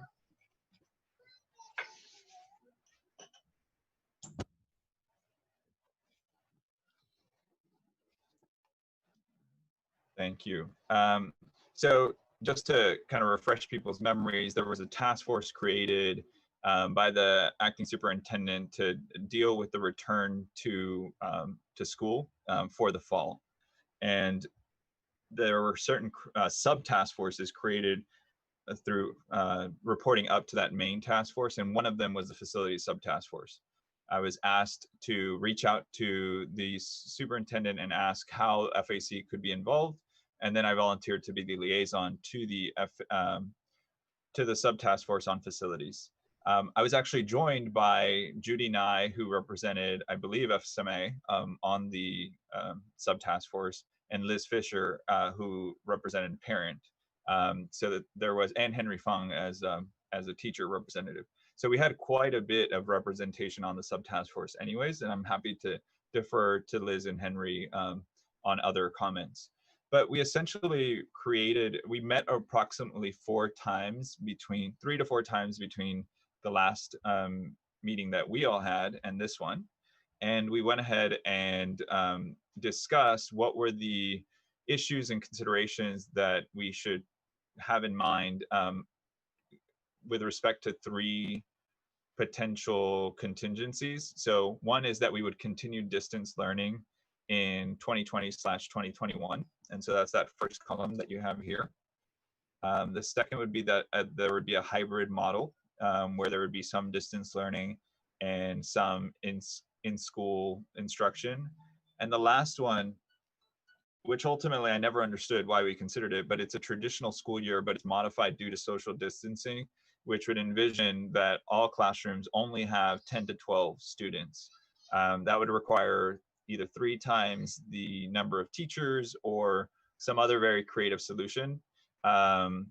And we went ahead and addressed several topics, including, the use of a health room, the space to house any sick students, what we would do with hand washing from a facilities perspective for all students, what the capacity of the classroom was under social distancing, how we would move staff and students, what the restroom usage should look like under these 3 scenarios, and what we would do with the large rooms with rooms with large capacity, so like lunches, libraries, etc. What security sites would need under each model, and temperature checks. And so I'll quickly go over, maybe in a minute or two, some of the considerations we made. I think I would focus this on distance learning and hybrid model. And I think the points I would call out is we'll probably need to purchase hand sanitizing units to the extent we have any students on campus. We were able to look at like the sink capacity on a site basis and use some estimates. There are certain sites that we're going to have problems in addressing sanitation. Elementary schools, for example, generally have a sink in each classroom, but not at the middle school and high school level. So that brings about different considerations. Moving forward, I think this is a pretty big item. At least from a square footage perspective, we arrived at 10 students per classroom. And so we would need to move out the desk. But the big point is that it would lead to an ABC schedule. Currently, class sizes are around 30. And at 10 students maximum per classroom, we would need to have 3 cohorts of students. And that would impact, I think there were some early discussions about an AB model. Maybe students would be there Monday, Tuesday, maybe a break on Wednesday, for example, and then Thursday, Friday, and there'd be those 2 cohorts. That obviously causes a problem from the perspective of a 3 cohort model. Signs are important to allow like one-way traffic. I don't know if anyone's been to Safeway, but that's already being implemented there. Restrooms, we need to keep ventilation. I see the hands, so I'll open it up for comments very shortly. Ventilation while maintaining privacy, and capacity constraints on large classrooms. To the extent we have very limited numbers of students, we might need more security, but we definitely need much more security if no one is at the sites. And I would just reference us all to the vandalism discussions that we've had. And then lastly, we may need to figure out whether we need a single point of entrance to the extent that school officials are requiring temperature checks before coming onto campus. These are all items up for discussion. It would still go to the board. Certain of the items would need to be negotiated with labor groups, but it's really just addressing certain issues in order to make sure there's a lot of stakeholder input. And first I'll go to Trustee Jones. Yeah, I just wanted to mention that the new legislation requires the same number of instructional days as what we had before. So any of the models that take a break day to either provide PD or cleaning or anything, we basically need to have 5 instructional days a week in order to meet the requirements of the law. So that's something that needs to be factored in addition to, you're right now, Antonio, that any AB model doesn't work. It will have to be ABC because of the capacity of our classrooms. So it's just very challenging, and the minimum number of minutes of instruction required each day is set in this law as well. So there are a lot of things that we had been given the idea for a very long time that these would all be very local decisions, and the stipulations in the law really take a lot of the options out that we and other districts had considered. A lot of the districts that announced their plans earlier are having to reevaluate them now based on this. So it's really challenging, but some of the models, like I said, we're going to basically need to provide 5 days of instruction a week to all of the students. So it's a challenge. Thank you. Brian?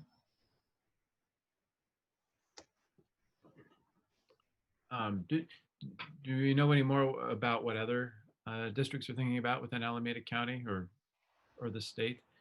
You may have in a way answered that already, Diane, by saying that the budget has changed the rules significantly, but I'm just curious, do we have any? Yeah, there are districts that have announced their plans, but like I said, all those districts that announced plans are going to have to go back and evaluate them in the context of the law that was just passed. So some of the districts that announced that they're going to be, say, 100% distance learning are really going to have to take a look at this law that says you shall provide in-person classroom instruction. So yeah, we know what a lot of districts announced, but that doesn't mean that that's now feasible.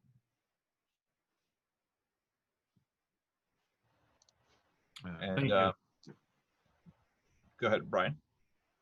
Oh, I was just gonna say thank you. I'm just trying to get my head wrapped around it, but probably like everybody else on the call. Got it. Yeah, I was really, I mean, in looking at Oakland Unified about the public comment point, I was really impressed by like the items and topics that their facilities subtask force were considering, like even videos for, you know, how to return back to work/classroom and other items. So there's definitely a lot to be learned from neighboring districts. And I know, for example, like during the subtask force meetings, like I was looking to other countries, I think as I've discussed it during prior meetings, like what is France, Taiwan, et cetera, doing? You know, we don't have to reinvent the wheel to the extent we don't have to. Could I ask members that served on the subtask force to speak and share their perspectives or any other comments? So Liz and Henry. Yes, I was on the facility task force, and I also saw the law that was passed, and my understanding is that the instructional time includes assignments, and that there is going to be an accountability to this instructional time, much like we have an LCAP. We'll have another structure that will hold teachers in the district accountable to making sure that students are getting that instruction time, whether it be in person or through a means of assignments. And Henry, before we go back to general comment. Another thing that we talked about a lot was the number of restrooms at each school. Would there be enough sinks for students to be able to wash their hands? And I think Antonio and Julie were able to get a lot of that data through the principals, and we found that, yeah, as of right now, there's not going to be not enough sinks for students to be able to wash their hands, unless there'll be some kind of washing stations available, or and there were some disagreement as should we just use hand sanitizer and not be able to wash your hands. So that's one of the things that we were able to look at. It was really nice to be able to see that data, that we really don't have enough sinks for students to be able to wash their hands, nowhere close. Yeah, and just to follow up on that point, I'm trying to find but I can't quickly find it. You know, it commented on, like, to the extent you can determine throughput or bandwidth for the sinks, it kind of dictated, you know, how long do we want our passing periods to be? How long do we need our lunches to be? If it's going to take, you know, the whole lunch period for a group of students to be able to wash their hands prior to eating. And again, it pointed out that certain sites would have no problems. Like, it would either take up less than 15, 20% of their lunch period. Others, it would be longer than their lunch period. And I think it hopefully would give some food for thought to the scheduling subtask force as to potentially consider block periods, et cetera. Trustee Jones. Yeah, I just wanted to read the language here about minutes, because for in-person instruction, instructional minutes shall be based on time scheduled under the immediate physical supervision and control of an employee of the LEA. For distance learning, instructional minutes shall be based on time value of assignments as determined by an employee of the LEA. for a combined day of instruction delivered through both in-person instruction and distance learning. The time under the immediate supervision of the employee can be combined with assignments made under the general supervision. But it also says in another part of it, daily live interaction with certificated employees and peers is required. So even if it means that a teacher is going to have a cohort of students in class and then also have to have daily interaction with the cohorts that are at home. And it becomes challenging for how we make that happen and what that means for a teacher's workday.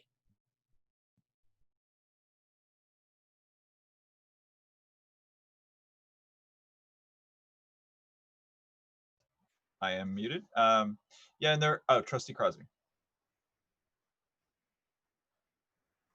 I was just going to say, or multiple cohorts, even if you were able to split your day and do a in-class session part of the day and then do a at-home session part of the day, you would still have a cohort you're not addressing potentially. Thank you. And Brian, is your hand up? Yes, it is. Go ahead. A few other questions. I'll put all my questions and comments out there quickly. So if there's any resources that could be shared with the committee to educate ourselves more as you guys come across it, I certainly would appreciate it. My eyes are opening wider and wider, even with the few minutes you guys have just discussed this. And I know from some conversation, well, I'm curious if we're getting anything more from the superintendent of schools. I know from board meetings and whatnot that we have been unimpressed so far. But and then the last thing, it would be I remember hearing some districts talking about potentially pushing back the start of school. I wonder if that's something that is on the table for FUSD or not. If that's so. Those are all right, and Trustee Crosby, can you answer some of those questions or? Sure, I will just say that we do have some documents that we can provide Antonio to share to the group. And I think pushing back opening is absolutely possible. And there are districts that have already said there's no way that they can open. So we'll see how we go. I think that one of the things that they've left open is the idea that you could have directive from the health department. And if we have no way to follow health department's directive to open schools, then I would anticipate they would let us know that we are unable, that we're not allowed to open, in which case that would be a directive that we would be able to follow. But all of that is speculation until we get down to it. Yeah, I would just follow that up. I think we're pretty much done on time for this update, but similar to maybe March, especially with the numbers trending the way they are, we're back in the scenario where every day we kind of wake up with new news. I'm sure on the legislative side that's true, and then just on the health side as well. So there are many items that will have to be reconsidered as we continue to learn more in all facets. And now I will move. Brian and Mary, are your hands up? Our time is up. So to the extent you would like to comment, we will need to extend. I'm done. Okay, cool. All right. I will now move it over to MIP. If we recall, we created a subcommittee to deal with the immersion programs. Certain members volunteered to be on the MIP. And others on the SDI. I just wanted to know if there were any updates, if we had any outreach from Dr. Rocha, just what, if any, activity there was. Sharon, I know you're on one of the. Yes. In terms of the Spanish dual immersion program, Christy shared with me that she has met with the board members who are serving on that task force. And they've met to discuss logistics, timelines, composition of the committee, and that once all of these things are brought to the board and reviewed by the board, they'll be sending out a communique to the community to get volunteers to serve. And from what I understood, it'll be an approximate 3-week recruitment process and timeline. And once they have that recruitment done, then they will take that group and develop a timeline, and then they'll be willing to share that. But at this point, they're in the process of creating this task force and getting everybody that they need involved in it. Was there any discussion as to your role on the, I don't know if it's a committee, a task force, or It's a task body? force. Okay. No, not at this point, but she'll Okay. be sharing information with both Judy and I, along with the other volunteers, members, whatever, when the time is appropriate. Got it. Okay, wonderful. Any questions to Sharon? No, I don't have any questions. Oh, no, I meant, sorry, to you. Oh, of me. All right. And I believe Robert was part of the MIP task force, so we'll wait for his update at the next board meeting. And we can go ahead and move to the Hurst opening update. So either Kelly or I can speak. I believe at the last board meeting, there was a discussion to potentially delay the opening of Hurst, and that was a potential budget solution of, if I recall correctly, like $300,000 to $400,000. Unfortunately, that item was tabled, so there wasn't any addressing of that item. I wanted to bring it to the committee to determine whether, we want to either make a recommendation to the board or make a recommendation to the board to address Hurst. Obviously, the summer is ending soon, although it is July. And having not seen the agenda for this upcoming board meeting, I'm unaware if that will be discussed by the board at this upcoming meeting. To answer your question, no, we had not brought it forth to the board at this time. So we are still actively in discussion with the developers on the closeout of the project. So I don't have any additional information to share with you all. As what we reported the last time, we are still closing out. Punch list is being done. Our certificate of occupancy is in the process of being obtained. And once I have direction from council and the board, then we can notify you all as to what the full status of the project is. So for clarification, would the board make that determination at a public board meeting?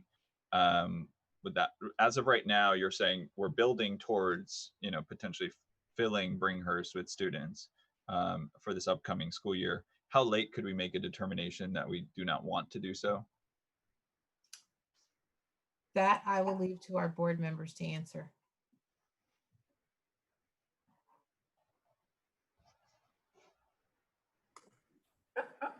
So if I may, I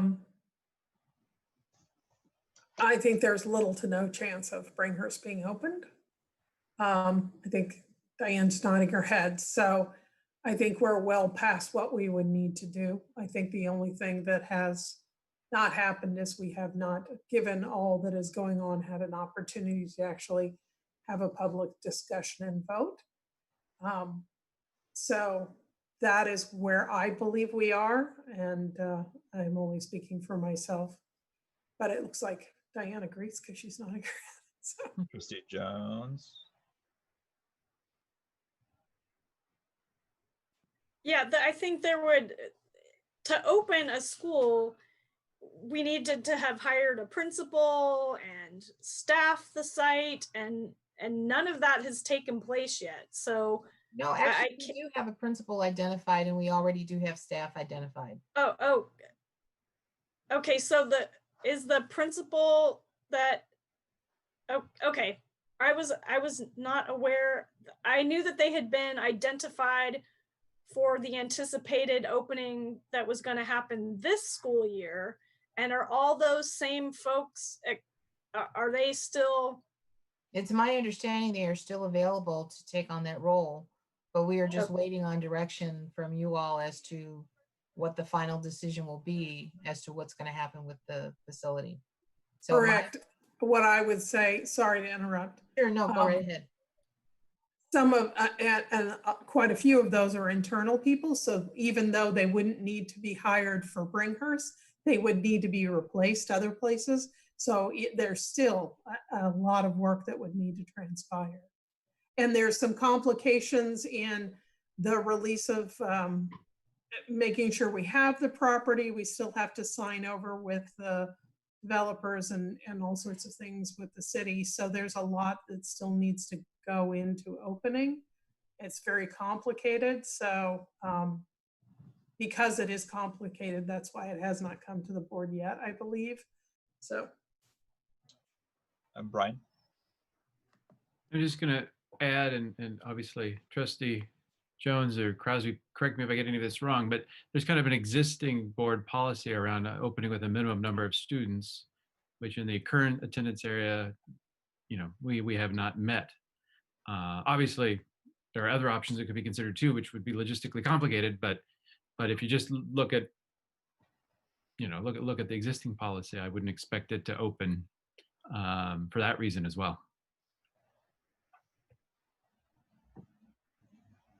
And so I guess my question would be, is that not a discussion that should be had in public as opposed to making a decision through inaction? And that's what I'm personally, I don't understand. I would just say it's very complicated. There are a lot of interlocking pieces.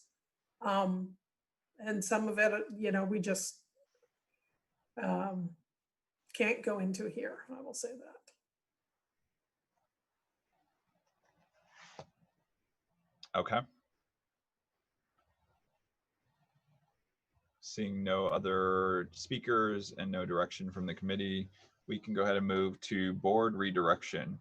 So I added this item in part because of a discussion about, you know, what the committee has been tasked with. And while obviously it's the board that gives the committee direction, I certainly want the board members like kind of input on what things we should potentially be prioritizing. I know over the course of this year prior to COVID, we were looking at like the number of portable classrooms and the percentage that each facility should have. We were obviously addressing overloading and the potential solutions that we should have. And obviously the genesis for this item came from the Williamson discussion, where Trustee Burke kind of mentioned, you know, there's a list of pending deliverables that I'm expecting from FAC. And I wanted to get some reprioritization from what the board expects of the committee. I think to a large degree, the committee has put certain projects on pause while we waited for COVID to shake out. It continues to not, if you will, shake out. And so we continue to be in somewhat of a holding pattern. But I certainly don't want to be, I mean, effectively disappointing the board by not moving on certain items. I know there was a discussion of, well, you know, are we discussing now like Williamson attendance boundaries? Is that something the FAC should take on because they've made a move on that property? Should we continue to prioritize overloading and addressing that problem? Obviously, Brian, Liz, Henry, and I will address that this summer by continuing to work on the subcommittee report and evaluating potential proposals. But again, you know, we paused that work for various amounts of months due to staff turnover, demographer turnover, et cetera. So I would like to kind of push this back to the board members, and just especially the board members who are obviously involved and get to witness like what the committee does on a monthly basis, and ask, you know, what are things that you would like us to continue to prioritize? You know, we have an August meeting, we're meeting over the summer, but you know, what are reasonable timelines and expectations that you have of this committee?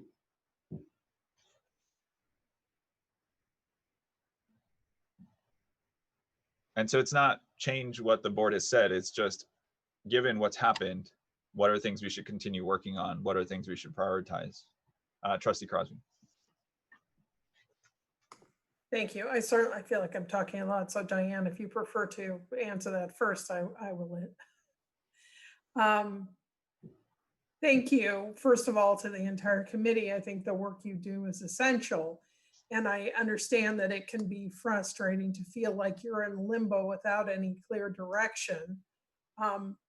That isn't because we don't appreciate what you're willing and able to do. I think you're being involved in the task force and becoming involved very quickly was super helpful. And I, from all I've heard, your input and thoughtfulness was appreciated. And in the meetings that I was on, you certainly had wonderful things to contribute. I think it is very challenging times for us, not only because of COVID, but we will have a new superintendent. So it's very difficult without that person being in place to give direction and not know that we would suddenly go, no, wait, don't do that. And back up, let me give you something else. But I will just speak for myself. I am very interested in information about the temporary and portable buildings. And that has come up again as we've been looking at school sites, and we're beginning middle schools to approve of designs and things like that. And I have a serious concern about equity and whether or not some schools will have much better classrooms than others, and having really good comparative data on how many portables exist and whether or not we should be expanding this school, or, for us to be able, even if we had lots of good data on the number of portables in temporary buildings, then we would have a better idea of, where we have true space, where we could be removing portable buildings and changing boundary lines or overloading too as we move to middle schools. So those are all sort of questions that I'm still very interested in that this committee can work on. And I don't know if that's makes sense to you or is clear, but that's just for me as an individual board member. And yeah, and I think I'm trying to address, like, to the extent the board feels like, hey, we asked for this X amount of time ago and it's been X amount of months and you still haven't delivered it. That's what I want to be addressing. It's not a lack of appreciation or any, feeling like our work is going to waste. It's just, are we not meeting certain expectations? If so, can you reset those expectations or restate those expectations for us so we can ensure our meetings are productive toward that end? And Trustee Jones? Sorry, you're on mute. Sorry. I appreciate the work that all of you do. I have been so impressed with this committee and the level of detail and commitment that you put into the discussions that you have is really amazing. So the work that you do is really important. In terms of, certainly I'm not disappointed that things haven't come to the board right now. Things have changed, and some of the things that you were asked to do are just not at the top of the priority list right now. I think in terms of moving forward, I agree with Ann that we have a new superintendent coming on board. And I think that with the new superintendent, the board as a whole, not just Ann and I, are going to probably need to give some new direction to some of our committees, including FAC. And I think the challenges that you are all facing right now, even to look at the overload situations, we really don't know what kind of impact COVID is going to have on our enrollment in the long term, because we are undoubtedly going to have families leaving for other options, one way or the other. Say we're primarily distance learning and a family really needs in person, that we will have families leave to find those options. Or if we are too much in person and families don't want that, we will see families leaving for, online charters. And we don't know if those folks will come back to us when things return to normal, or if they will like the options that they've selected and stay with those. So we're really in limbo with any sort of enrollment projections and making decisions based on those projections right now. Because there's just so much unknown. So I would, do I want you to continue looking at the overload situation when the unknown is so huge? I would probably say no. So I think that's going to be a board discussion with the new superintendent about what we may task you with next. And I promise I did not agendize this to be lauded by the two board members. It was to just ensure that we were meeting expectations. And so Trustee Crosby, reverting back to your point about portable classrooms and buildings, could you give some kind of rough timeline on expectations? I think it's extraordinary circumstances that we're continuing to meet over the summer. I think that's the one point we would make, but we can certainly, for example, have that be, an August meeting topic, at the very least, to refresh everyone's memories. We have addressed the item, but we never got to the point where we made a determination on this is the cap on number of portables. We discussed modulars versus, the other types of portable classrooms. So we have had extensive discussion on it, but we never got to that deliverable. So if you could kind of map out what you're thinking in terms of timeline, that would help us prioritize accordingly. Thank you. So I think that what I'm looking for, and it may be that you feel you've met this expectation, but for me, I feel like I don't have a good understanding. No, we have not. We have Okay. not, because we have not given you the deliverable that was asked for, which is the Okay. percentage of temporary classrooms. Okay, I'm like, did I miss it? No, okay, no. So I'm really interested in the percentages, because I think it will give us a really clear idea that we have some sites that have under ideal, or that are not ideal as far as their classrooms. So I think that that's, for me, is really important information. As far as timeline, if you do not meet over the summer and the next time you actually have this discussion in August, I think that that's not unreasonable. And I feel bad. I understand you want to be on task and useful. And that's one of the wonderful things. I know you don't need to be lauded, but it is a nice thing about this committee is that I feel like the people here are here to do good work. And the frustration would be understandable from the board that we are so overwhelmed with the type of work that has to be done because of our current reality. I promise you, no one on the board is saying, but geez, why isn't that FAC committee just giving us more information? We have so much going on right now that I can't think of something that I need right this second, that other than the work that you have done on the committee, on the reopening committee. So as far as timeline, it would have been nice to have it before we had the middle schools. That I do not criticize you for that not coming to us. I don't know that we were particularly good about organizing our thoughts on what we needed.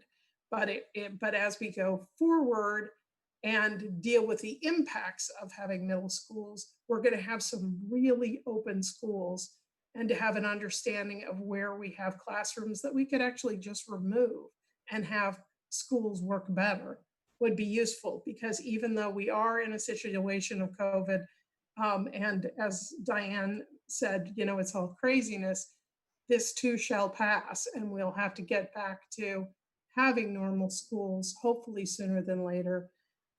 Hopefully we'll have some clearance of this, pandemic, and then we're going to be back where we are. So in some ways it buys us a little bit of time between now and when things return to normal.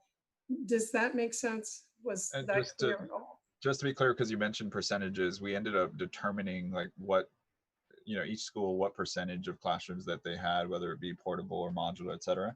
But I believe you're asking for a model percentage, right? Like, I think it would be great for us for that research to be done. I think there's plenty of articles on ideal school size and things like that. Okay. And to come to some sort of what looks like a reasonable number.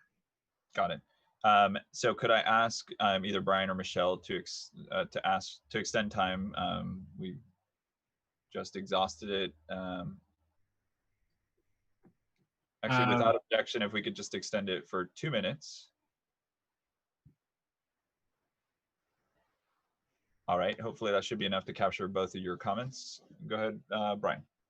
So I wanted to list out a number of ideas, not to discuss, but that might help the board and staff committee in the future. And some of this is this is just a laundry list. The facilities task force assistance, which is in progress, the temporary and portable item that was just discussed, solar project, the demographic, school capacity, and boundary recommendations, that subcommittee work, and updating the rubric from that. I think a big category is equity facilities. That kind of underpins a lot of the comments, and whether it's temporary classrooms, restrooms, that sort of thing. And I know long-range facilities plan update, which would be needed for a future bond or other things. I think helping visualize data for the board and community is something I think we could help with, or help staff with, and then helping with community outreach around facilities. So those are just a laundry list of ideas to consider and for us all to prioritize. And I can email the list to you, Antonio, for sharing. Please do. Michelle.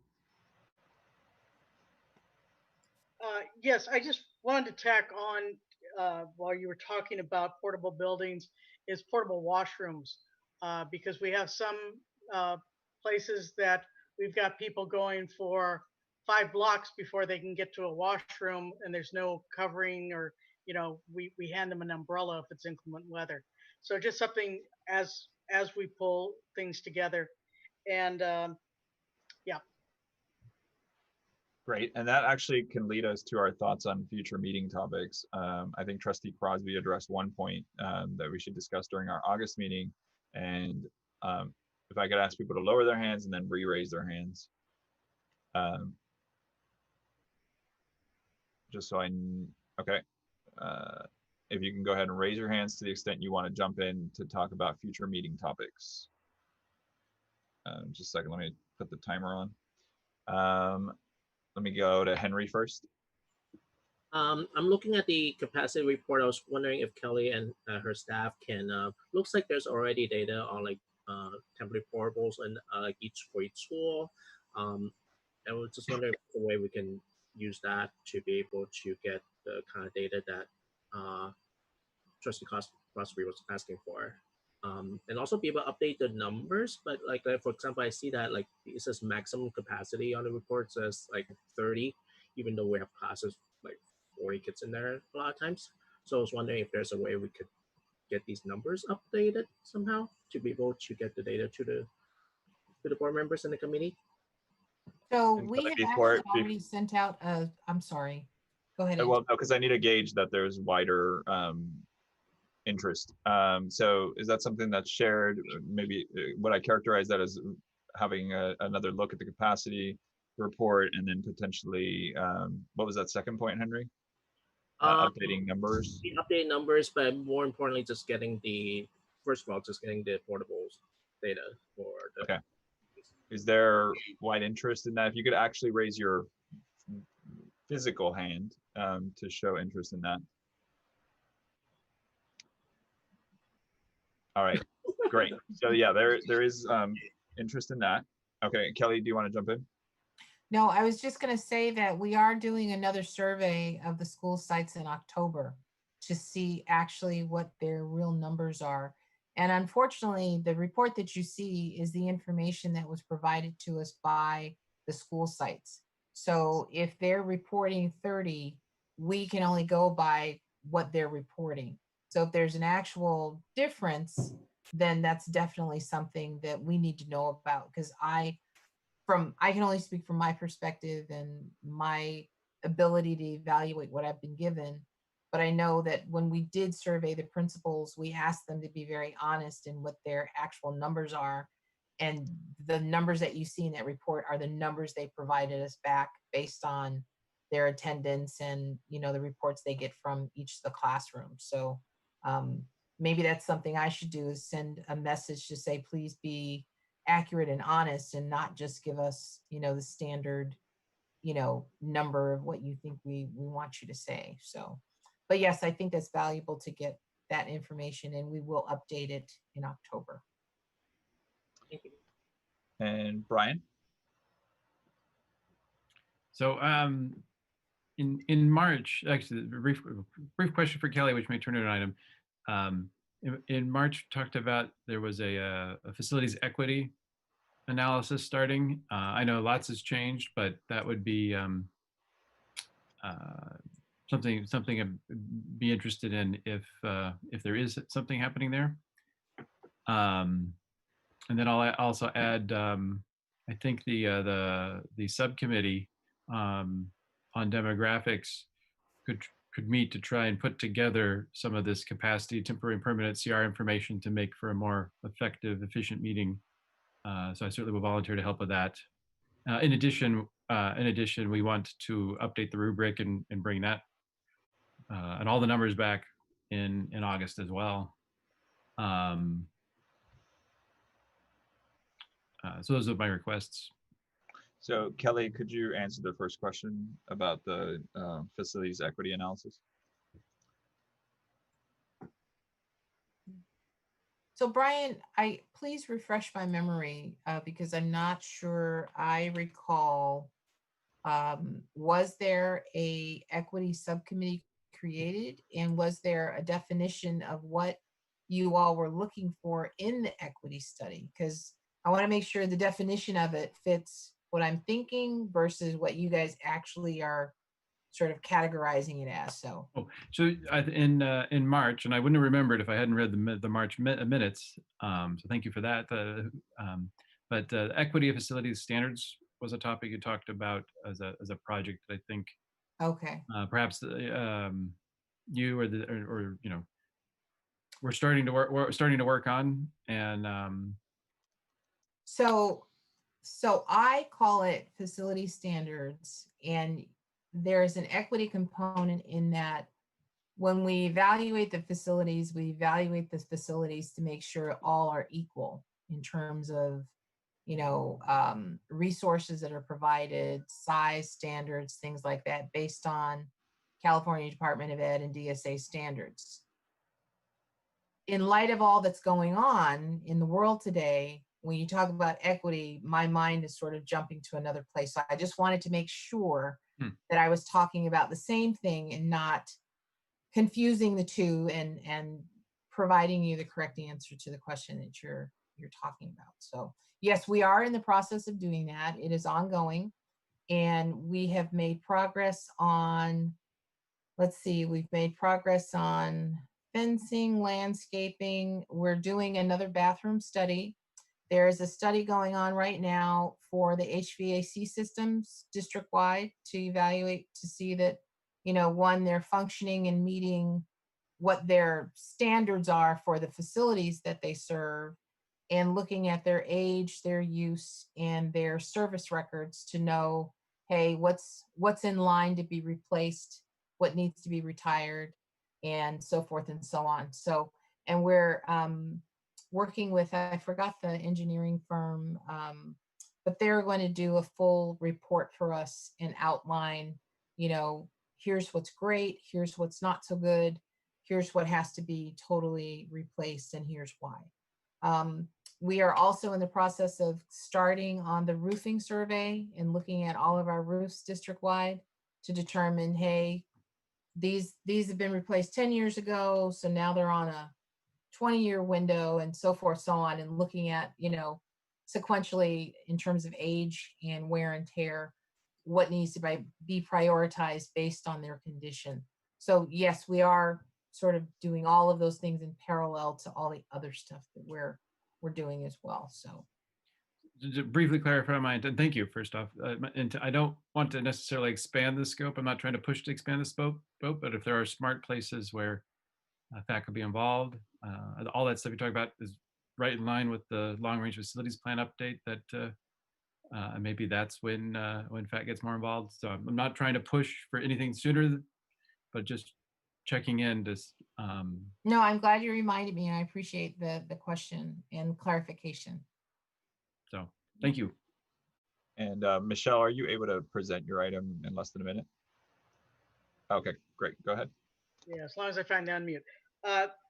Kelly, on ongoing things, just an update on TAC for two things. One is we've lost the person there. Are we looking to reopen it? Who's going to be doing ongoing maintenance and such? And also, in fairness to our young gentleman, an update on landscaping and everything. Since he brought it to this body, we should at least know what the outcome of, if any, is happening for him, whether he's going to be allowed or not allowed, and the reasons why, et cetera, et cetera. I will follow up directly with Kevin Arthur on that. And also I'll talk to Nick Ampon. We actually were just talking about this because he had emailed, I forgot who he emailed, but I ended up getting the email and it was forwarded to me. And so we are evaluating what actually can be done and how we can assist him in doing that.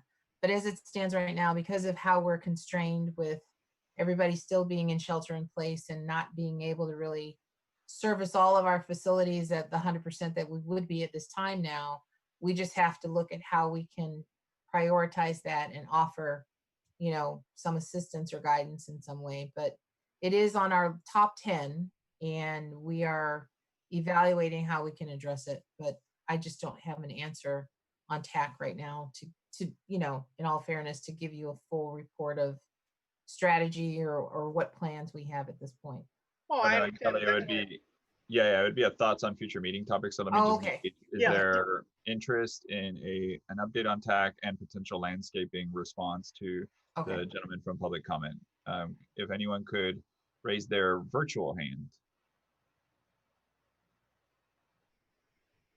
All right, great.